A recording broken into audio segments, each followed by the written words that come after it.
गीता का यह अध्याय।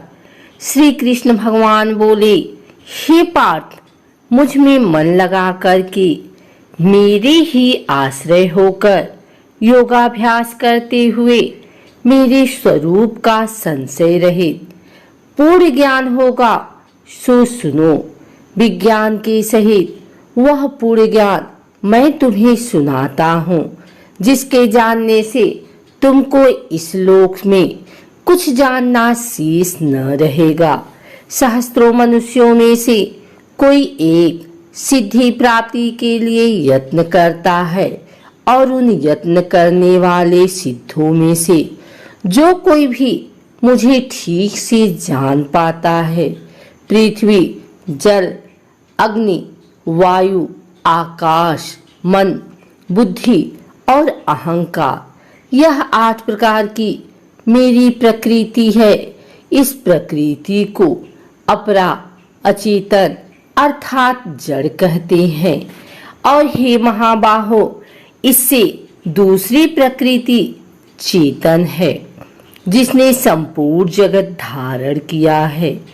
इन्हीं दोनों प्रकृतियों से सब प्राणी मात्र उत्पन्न होते हैं। ऐसा जानो, यह प्रकृतियां हमें से उत्पन्न हुई है। इस प्रकार जगत की उत्पत्ति और प्रलय का कारण मैं ही हूँ।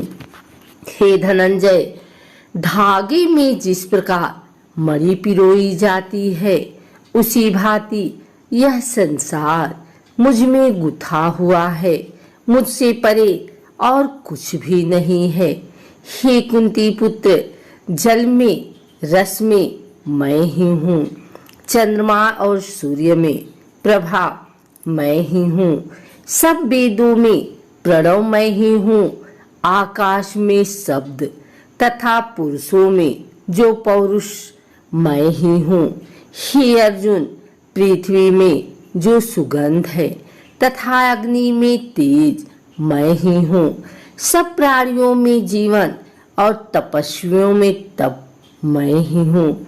हे पार्थ, संपूर्ण प्राणियों में सनातन बीज रूप मुझको ही जानना। बुद्धिमानों में बुद्धि रूप और तेजस्वियों में तेज मैं ही हूँ। हे भारत गर्भ, काम और रोग रहित बलवान पुरुषों में बल और पुरुषों में धर्म के विरुद्ध न जानने वाला काम मैं ही हूँ। जितने सात्विक, राजस, तामस पदार्थ हैं, वे सब मुझ में ही उत्पन्न हुए हैं, परंतु उनमें मैं नहीं रहता हूँ, ये मुझ में है। सत्व, रज, तम, ये तीनों गुणों के भावों से यह सारा संसार मोहित हो रहा है। इस कारण यह इससे परे मुझ अव्यय परमात्मा को नहीं जानता। मेरी यह गुणोमयी और दिव्यमया अत्यंत दुस्तर है। जो मुझको अनन्य भाव से भजते हैं, वे इस माया को पार कर जाते हैं।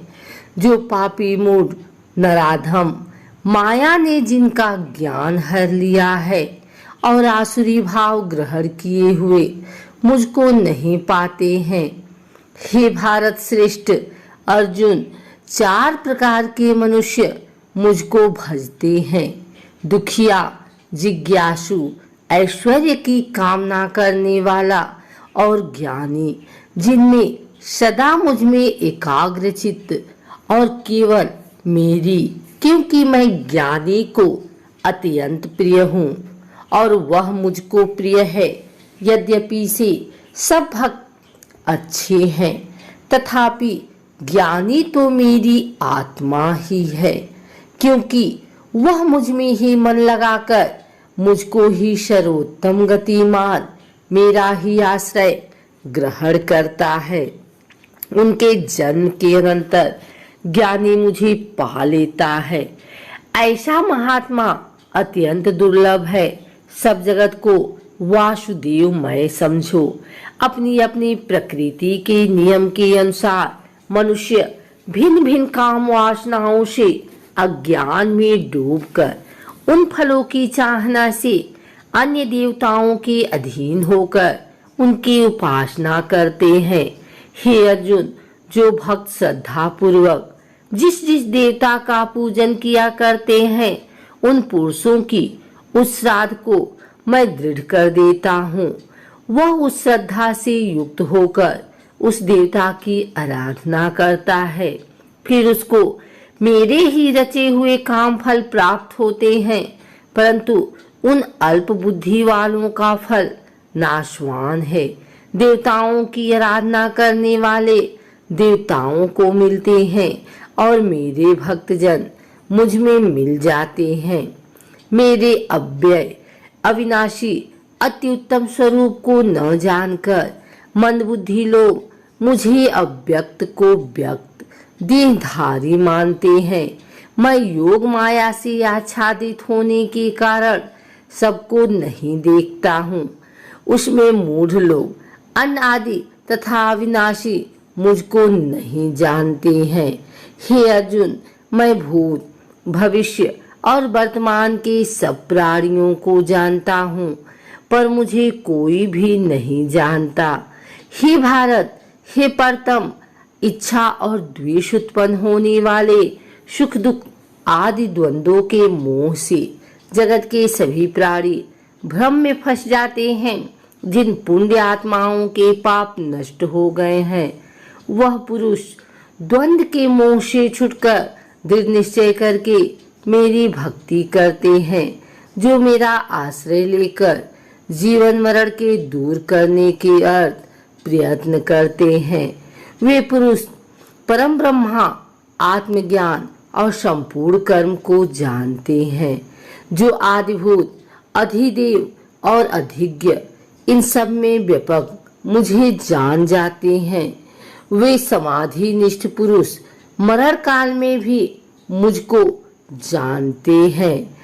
श्री नारायण जी बोले, हे लक्ष्मी, अब मैं 7वें अध्याय का महात्म सुना रहा हूँ, सो सुनो। एक पटेल नामक नगर है, जिनमें शंकुकर वैश्य रहता था। वह व्यापार करने को नगर के बाहर कहीं गया। रास्ते में शंकुकुर को सर्प ने डसा, वह मर गया। उसके साथ ही उसकी दाह क्रिया कर आगे को सिधारे। जब लौटकर घर में आए, उसके पुत्र ने पूछा, मेरा पिता शंकुकर कहाँ है? उन व्यापारियों ने कहा, तेरे पिता को सर्प ने डसा था, वह मर गया और यह पदार्थ तेरे पिता का है, तू ले ले। 1 करोड़ रुपया दिया और उसकी गति कराने को कहा, क्योंकि वह अवगति मरा था। उस बालक ने अपने घर आकर ब्राह्मणों से पूछा कि सर्पडसी की गति कैसी करनी चाहिए। पंडितों ने कहा, नारायण बाली करवा दो। उर्द के आटे का पुतला बनवाया, चुनिया चढ़ाई, जैसी विधि किया। बहुत ब्राह्मण जिवाए, श्रद्धा पिंड पत्तल करवाया। बाकी द्रव्य जो रहा चारों भाइयों ने बांटा।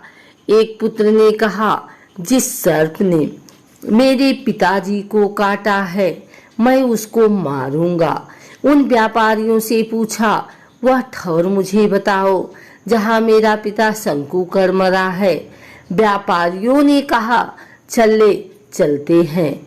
वहां ले जाकर के खड़ा किया। देखा तो वहां एक बामी है, जिसे कंदलों के साथ खोदने लगा। जब छेद बड़ा हुआ, वहां से एक सर्प निकला। कहा, तू कौन है? मेरा घर क्यों खोदता है? उस बालक ने कहा, मैं शंकुकर का पुत्र हूँ। जिस सर्प ने मेरे पिता को मारा है, मैं उसको मारूंगा। तब सर्प ने कहा, हे पुत्र, मैं तेरा पिता हूँ, तू मुझे इस अधम देह से छुड़ा और मुझे मत मार। यह मेरा पूर्व का कर्म था, सो मैंने भोगा। तब पुत्र ने कहा, हे पिता, कोई यत्न बताओ जिससे मेरा उद्धार हो। तब उस सर्प ने कहा, हे पुत्र, किसी गीता पाठी ब्राह्मण को घर में भोजन करवा और उसकी सेवा कर, उसके आशीर्वाद से मेरा कल्याण होगा। तब उस बालक ने अपने घर और नगर में जितने गीता का पाठ करने वाले थे इन सबको बुलाकर गीता जी के 7वें अध्याय का पाठ कराया और उनको भोजन करवाया। तब उन साधु ब्राह्मणों ने आशीर्वाद दिया। तत्काल वह अधम देह से छूटकर देवदेही पार विमान पर चढ़कर आकाश मार्ग को जाता हुआ अपने पुत्र को धन्य धन्य करता वैकुंठ धाम में जा प्राप्त हुआ।